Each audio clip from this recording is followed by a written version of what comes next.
la. Hello, all my lovelies. We are getting into the weeds of congressional debate questioning within this video. That means that we're going to be looking at direct and indirect, also called traditional questioning, going through how to question, how to respond to questions, different formats of questions, how a presenting officer might want to approach questioning periods, and how a speaker might want to do so. So within this video, it's not split between a beginner and advanced because a lot of the information is the same, and regardless of whether you are a beginner or more advanced in congressional debate, you're going to need to know how to answer and ask questions. So, without any further ado, here's a bunch of information regarding questions for student congressional debate. So you've given a speech, it was 3-ish minutes, and now you are standing on the floor in front of the presiding officer and the parliamentarian. The PO stands up and they say, all those wishing to ask questions, please indicate or rise. At that point, the presiding officer is going to look across the room and see if it's in person, all of those raising their placards or standing to indicate that they want to ask a question. If you're in an online chamber, very similar, except they'll probably be raising their virtual hand or their placard just within the frame. So what happens next is dependent on what type of questioning period you are doing. We're going to go first through indirect or traditional questions because that's what people used to use, but we're going to go through it very, very quickly because the more popular version of questions and the questioning type that the NSDA has recommended district tournaments start using is direct questioning. So quickly, let's go through indirect and then we'll move on to direct questioning. So indirect questions are the popcorn style questions where you have exactly one question, no two parts, and no follow-ups. What that means is that when the PO is deciding who in the room they're going to choose to ask questions, they're going to indicate to whoever is having the next question to ask. They ask a question, the speaker responds, and then they move on to the next questioner. No follow-up, no, but this doesn't make sense, blah, blah, blah, blah, blah. It's just ask a question, answer a question, ask a different question, answer the question. For indirect questioning, I have heard a variety of people say that there's no unified way to choose questioners, which as far as I can tell is true. There's been a lot of updates regarding this recently, so I'm going to give you some years with updates on them. For the 2017 Congressional Debate Guide, it does not specify whether or not you need to use precedence recency when selecting for indirect questions. It's the same on the 2020 guide, and it's the same on the Unified Manual. It just says that, where is it? Speakers are encouraged to ask brief questions, may only ask one question at a time. 2-part/multiple part questions are not allowed. No formal permission to preface. However, presiding officers should discourage students from making statements as part of questioning since it's abusive use of the limited time available. It doesn't say how to select. Direct questioning, it used to say for precedence recency. Now on the most updated guide, January 31st, 2023, it says questioners will be chosen according to a separate question recency, not precedence recency. So what I'm inferring from the rules as they've been written is that you need to be as equitable as possible, but that gives a little bit more wiggle room within indirect questioning to account for clash. What clash is if the speaker who just spoke is touching on refutation of someone else's point or is going against something that someone else has already established, then that speaking member within the chamber, so not the one on the floor, but one of the chamber members, can indicate that they have clash against the speaker by using a C. If they are indicating that they have clash, which C is like a common hand signal used, it's not universal and it's not in the rule book. Let me just mention that. If they're indicating that they have clash, then it is not technically against the rules for the presiding officer to prioritize them in indirect questioning, as long as within the housekeeping speech that the PO gives at the beginning of the session, they indicate that they will be taking clash into consideration for indirect questioning blocks. Note, some of your judges and parliamentarians might not like this. If they want you to be more equitable, then precedence and recency is the more fair way of doing questions, but it's not explicitly discouraged. So if you are a PO who wants to account for clash, the rules are silent on it. So you have a bit of wiggle room there. So as I was talking about indirect questioning, a speaking member of the chamber is going to ask a question, the person responds. Generally, you're going to want to keep these quick. You're not going to make a statement that's like, so if this is true, then isn't it true that? And like make an assertion and then ask a question. You just want to ask a question on something that they've spoken about. Prefacing, which is the introduction of knowledge or introduction of information that was not included within the speech or round or is not considered part of common knowledge, is not allowed. Common knowledge consists of anything in the Constitution or anything that you'd expect someone of like a high school education to be aware of, but not specific facts, numbers, quotes, whatever. So if you are prefacing within a question, then the presiding officer, and it's up to their discretion, can say no prefacing and move on to the next question without your question being answered by the speaking member on the floor. So be aware of that. Try not to preface. And just ask a question, no follow-ups, no part twos. Try to be as consistent and fair if you're the PO deciding who to choose, although it doesn't necessarily need to be precedence recency. And that's about all I have to say for indirect questioning rather. Moving on to direct questioning. So direct questioning, instead of popcorn style questions where it's one question, one answer, one question, one answer, one question, one answer until time runs up, they are 30-second blocks. So you, the questioner, have 30 seconds to trap the speaker, more or less. You are trying to get them to concede a point or to admit that there's a hole in one of their arguments or to show insolvency on something that they were speaking about, or just to show that they don't know what they're talking about within the legislation. Something effective that I have seen unravel people's confidence at the beginning of questioning blocks is if the questioner asks the definition of one of the core concepts that the speaker is speaking about and they don't have an answer. Like, what is corruption? Generally, people have an idea of what corruption is, but it's hard to articulate, and that's not really the question that you're anticipating. So, it's the goal of a direct questioning block is to break down the speaker, more or less.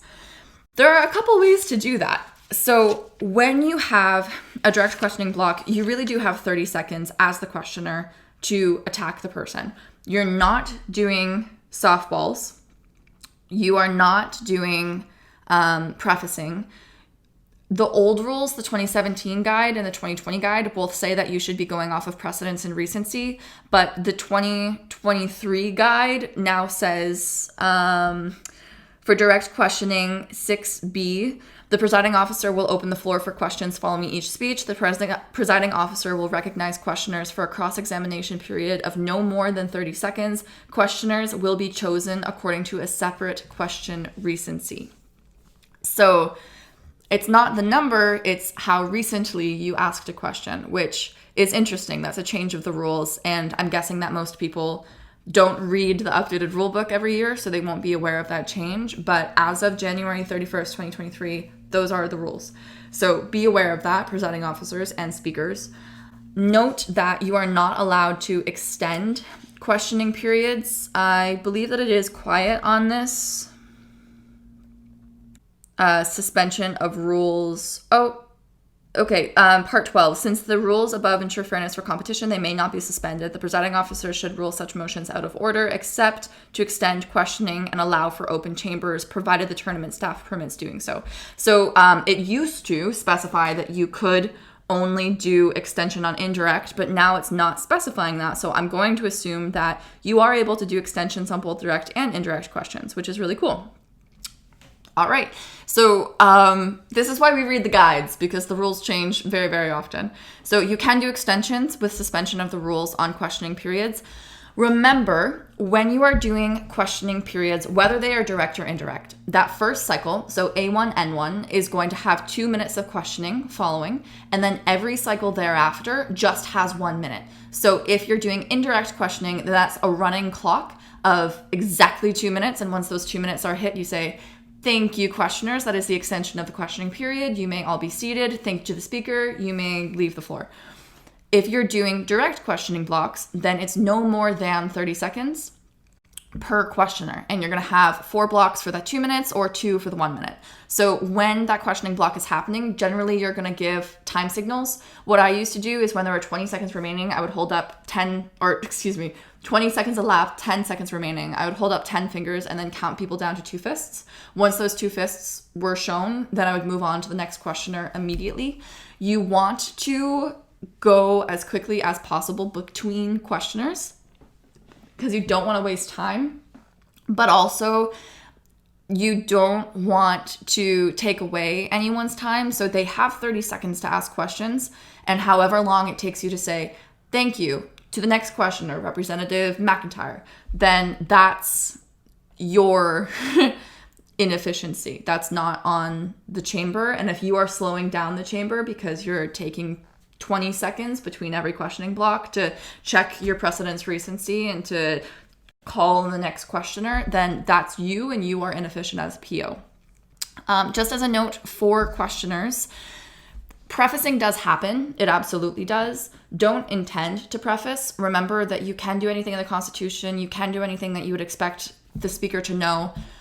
You can do anything that's been mentioned within speech, but if the presiding officer says that you are out of order and you cannot preface, accept it. Don't fight them on it. If it's indirect, it sucks, but you've lost your questioning block. If it's direct, rephrase so that you're not prefacing. A good way to do that is couldn't it be true that, and then some claim, but not necessarily, isn't it true that, blah, blah, blah, blah, blah. Supreme Court cases generally are a bit on the fence for common knowledge. It's not in the Constitution, but people should be aware of the precedent that's been set for laws within the country. So if you're referencing a specific Supreme Court case, be aware that the PO might call you out of order. But that being said, if it's a constitutional amendment or it's the legislation is referencing a Supreme Court case, then I see the argument that it's fair grounds, and really it is up to the discretion of the PO. So just keep that in mind. All right, what have we talked about? We talked about after cycle 1, 2 minutes, or 2 minutes for cycle 1, 1 minute thereafter, continuous timing for indirect, no prefacing. Remember that your responses as the speaker on the floor should be succinct.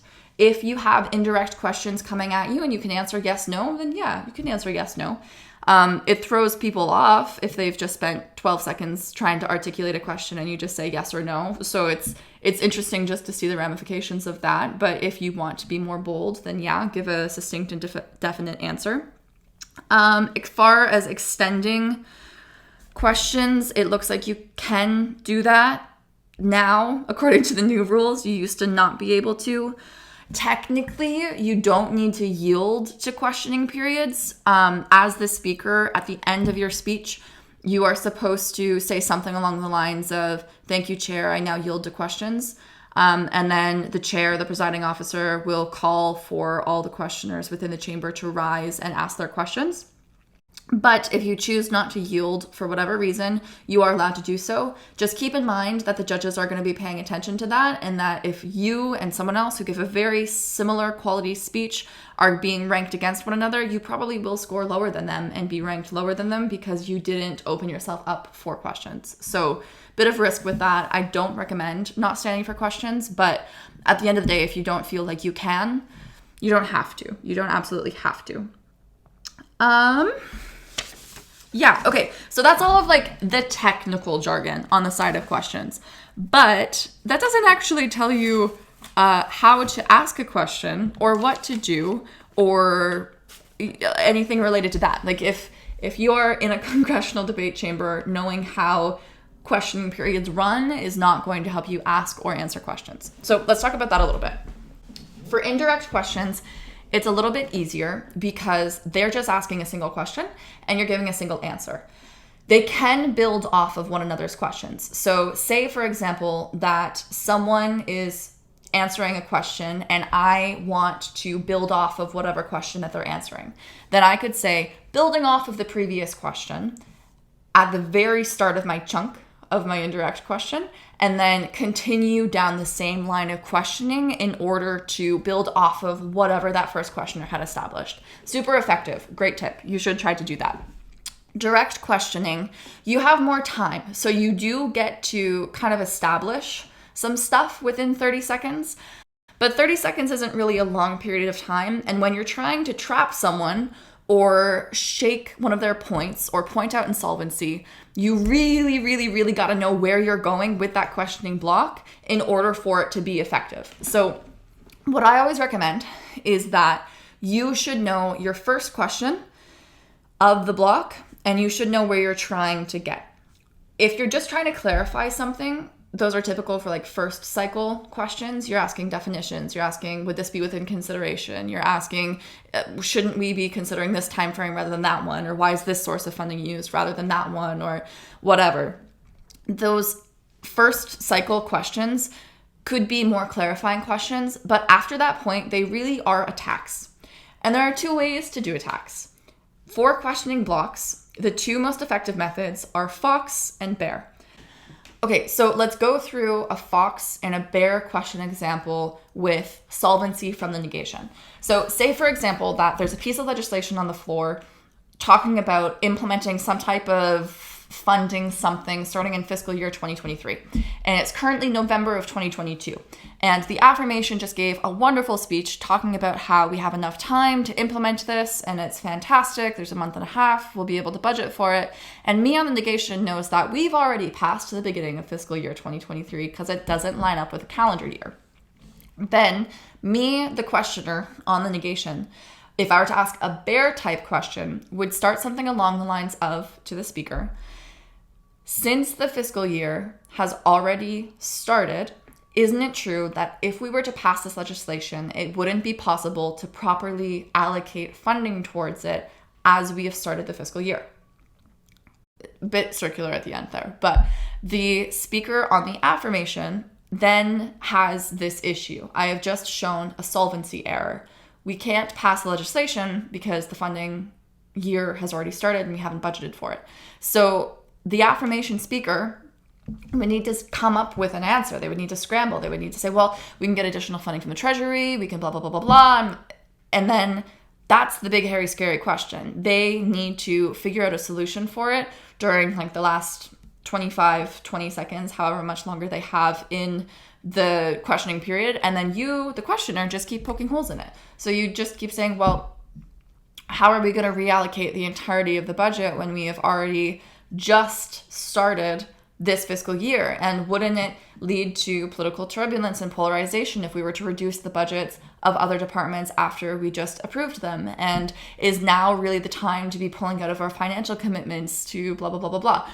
And those are all very valid concerns, and they are difficult for the questioner to answer. And that's a bear question. So you start with big, hairy, scary, and then you just poke holes in their answers and watch them scramble for the next 20 seconds. Okay, so that was the bear question. Big, hairy, scary, start with the question that they can't possibly answer, and then poke holes in whatever response that they give. Fox questions are different. You have usually two leading questions that are yes or no, and then one hairy, scary question or a trap at the very, very end. And it doesn't really matter if that speaker has time to answer the trap question. What matters is that the room hears it, the judges hear it, and the speaker hears the question.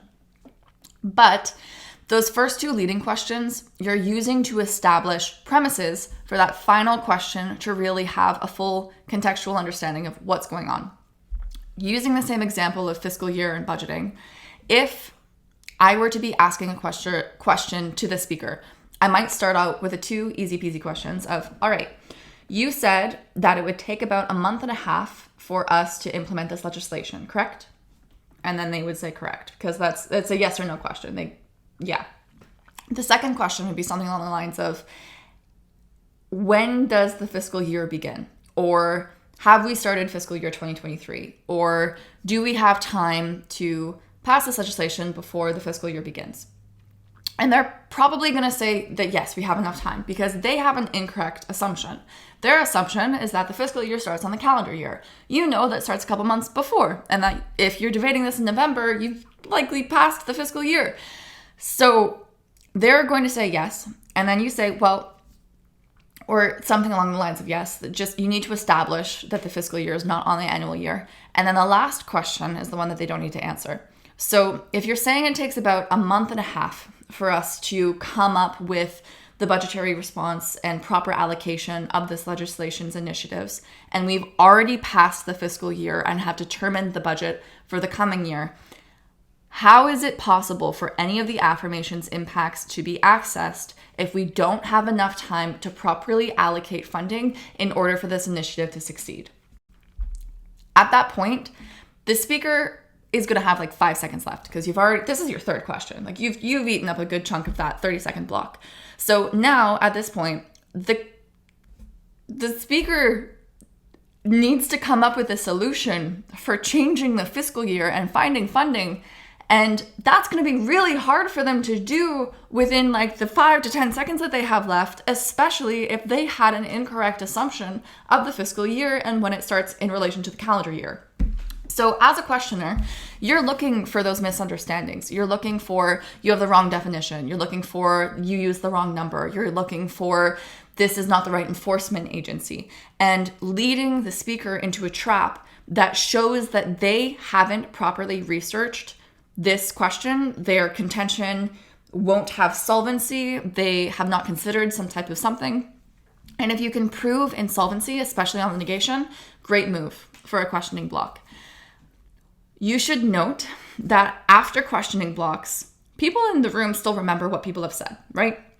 So whether it's indirect or direct questioning, you have an opportunity as a speaker who has not yet delivered a speech on the flow of the debate to go up and say, as introduced within a questioning block between Representative Smith and Representative McIntyre, blah, blah, blah, blah, blah, build off of it. That shows the judges not only that you had the initiative and forethought to introduce an idea within questioning rather than just have it later in the round with a contention that you're building, but also that you're able to synthesize the information and summarize what had happened to create a contention off of it. So if you can do that and match questions to contentions or refutations that have previously been established, great move. If you can play around on the flow and show like, this is where that came into play, this is how that was responded to, this person asked that question then, it's really interesting to see the difference of speaking styles and how people are ranked and scored and how they have this conception of a round that is more fluid versus the basic, this is my introduction, first point, second point, third point, conclusion on the fifth cycle of debate. Because realistically, if you're giving a constructive speech that late in the round and not paying attention to any other refutation, contention, extensions, or questions that have been brought up there, you are missing a lot of the debate and you're kind of in your own little bubble. You need to interact with the arguments, interact with what's been being talked about and debated over. So yeah, questions can be useful in that sense. I think that that's everything that we need to talk about. We went over precedence and recency. We talked about tracking questions. Remember, first cycle is 2 minutes. Every cycle thereafter is 1 minute. We've talked about how to ask questions, how to answer questions. We should talk about that real quick. So if you don't have the answer to a question and if you don't know what's going on within the round, you can redirect and tweak a question ever so slightly so that you have the ability to more or less reframe the way that the question was asked in order to give an answer related to one of your contentions. So say, for example, that someone asked you a question that you really don't know the answer to, or you didn't research, or you can tell where they're going in a direct questioning block, and you can see that end goal that's going to get you caught in a trap, and you need to redirect them towards something else. Something that you can say is, if I understood your question correctly, blah, blah, blah, blah, blah, and rephrase it. After you rephrase it, then respond to the question rephrased. It needs to be in the same wheelhouse as the original question. It needs to somehow connect back to one of your contentions. But if you can do this seamlessly, or if the questioner didn't ask the question very clearly, or if you legitimately didn't understand the question, it's really powerful instead of saying, sorry, what? Or could you repeat that? Or one of those things to say, if I understood this question correctly to mean blah, blah, blah, blah, blah, then my answer would be blah, blah, blah, blah, blah. The other benefit of that is that you're taking up a little extra of the time. And I don't mean to say that you should waste time of the speaker or questioner, but the questioner's goal is to trap you. The speaker's goal is to not get trapped. And if the speaker can take up some of the questioner's time and prevent them from having enough space to be able to trap them in a questioning block, that's to their benefit. If the questioner is not able to pause the speaker when they're getting off track and say, actually, the question that I asked was pertaining to this, not what you were answering. Would you mind redirecting to the original question? That's kind of their issue. So yeah, I think that's everything that we need to talk about. We went over questioning. We talked about the different guides and updates of rules. Be sure to check the Unified Manual.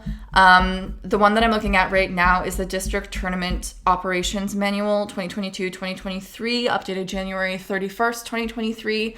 I also have Adam Jacoby's guides open. Adam Jacoby is fantastic. He has written a bunch of resources for Congress. If you're a new team, a lot of them are available and very well written. The 2020 guide is broken into chapters and units, almost like you were to teach it. The 2017 guide is very similar to, the 2014 guide. I believe Adam Jacoby started in the NSDA around 2009, and a lot of Congress and Congress debate manuals and guides have been built by him. So you're going to see his name come up a bunch, but what he does is helpful. Sometimes the rule books and guides are silent, and where they are silent, Robert's Rules of Order steps in. We're going to be talking about presiding soon. So when we are going over presiding, you're going to get a better idea of Robert's Rules of Order versus parliamentary procedure. I'm talking too quickly. I apologize. Okay, when we go through presiding, we'll talk about parliamentary procedure, Robert's Rules of Order, all those good things. I'm going to do a rehaul of the guides just to make sure that I have the most up-to-date information for you. It's changed a lot over the last couple of years. So I want to make sure that you have the most up-to-date information, and as time elapses, I will be sure to try and keep stuff updated within the description of videos. I can't promise I'll always do that. The internet is forever, and my obsession with Congress may not be. So yeah, any hooties, that is questioning. Hope you enjoyed. Hope you got something valuable. If not, tell me. This is for you. So ultimately, if you're not finding value in these videos, I'm doing something wrong. So anyways, have a great day. Bye.